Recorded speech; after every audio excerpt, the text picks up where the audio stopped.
এর জন্য এক মহাকর্মযজ্ঞ চলছে এখানে। প্রায় 9,000 মানুষের রান্নার প্রস্তুতি চলছে। কষাইরা ব্যস্ত গোস্ত কাটিং করতে। 6টা গরু জবাই করা হয়েছে। শত শত লোক নিয়োজিত আছে এই রান্নার কাজে। একদিন আগে থেকে নেওয়া হয়েছে প্রস্তুতি।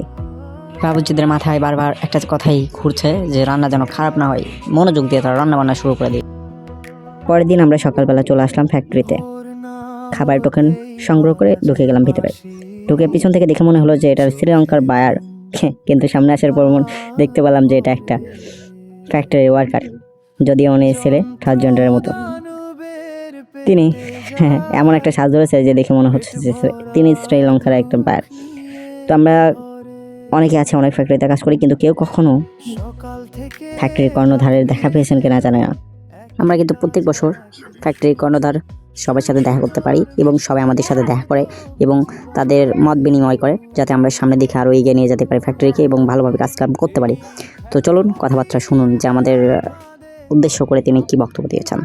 অর্ডার নিয়ে আসা একটা জিনিস, অর্ডারটাকে ধরে রাখা এটা কিন্তু আপনাদের দায়িত্ব, টপ থেকে একদম নিচ পর্যন্ত।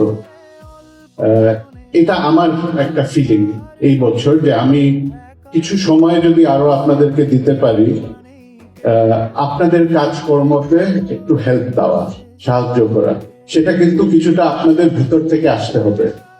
আমার একটা অনুরোধ, সেটা হচ্ছে যে এই বছরে আমরা সবাই একটু নিজেদের কাজের মালিকানা নেই এবং নিজেদের কাজের দায়িত্ব পালন করি প্রতি ঘন্টায়, প্রতি সপ্তাহে, প্রতি মাসে এবং প্রতিষ্ঠানটাকে মনে রেখে প্রতিদিন।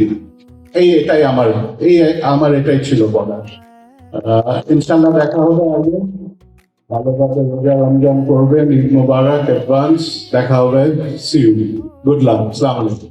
কি নেই, এখানে ছোট ছোট স্টোর দেওয়া হয়েছে যেখানে পিঠা সব লেখা আছে এবং ফুচকা, ঝালমুড়ি, বিভিন্ন কিছুর দোকান দেওয়া হয়েছে। যে দোকানগুলোর ওনার হচ্ছে, যারা ব্যবসা করতেছে তারা ফ্যাক্টরির একজন ওয়ার্কার।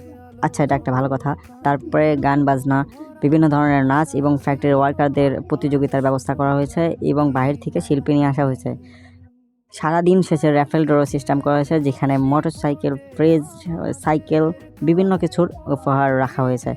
তো যাই হোক, যারা যারা শেষ পর্যন্ত ভিডিওটি দেখলেন তারা অবশ্যই জানাবেন যে কাদের ফ্যাক্টরিতে নিজ অর্থায়নে ফ্যাক্টরি এরকম পিকনিক অনুষ্ঠিত করে আসছে।